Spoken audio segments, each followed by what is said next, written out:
జీవితంలో నీకే సమస్య వచ్చినా, ఏ సమస్యతో నువ్వు పట్టి పీడించబడుతున్నా, ఏ సమస్య నీ సంసారాన్ని నలిపి పిప్పి చేస్తా ఉన్నా, సాధ్యమైనంత వరకు మనుషుల దగ్గర ఆడవటానికి ప్రయత్నం చేయకు. ఎందుకో తెలుసా? నీ కన్నీరు చాలా విలువైంది. నీ కన్నీరు చాలా విలువైంది. నీ కన్నీరు ఎంత విలువైందో నీకు తెలియకపోయి ఉండొచ్చు. ఒక వ్యక్తి దేవుని సన్నిధిలో కన్నీళ్లు కారిస్తే ఆ కన్నీళ్లను దేవుడు తన బుడ్డిలో పెట్టుకొని ఆ బుడ్డిని తన ఎదుట నిలుపుకున్నాడట.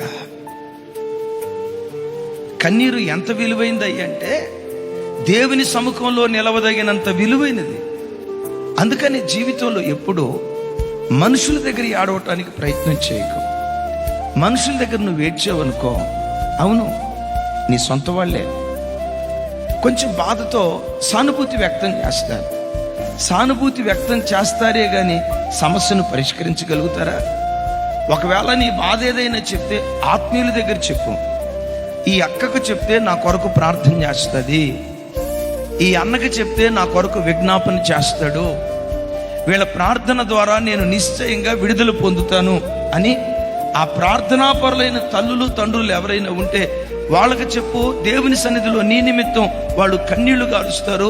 వారు కార్చిన కన్నీళ్ల ద్వారా నీ కన్నీటిని దేవుడు తొడవటం ప్రారంభిస్తాడు. Download ShareChat.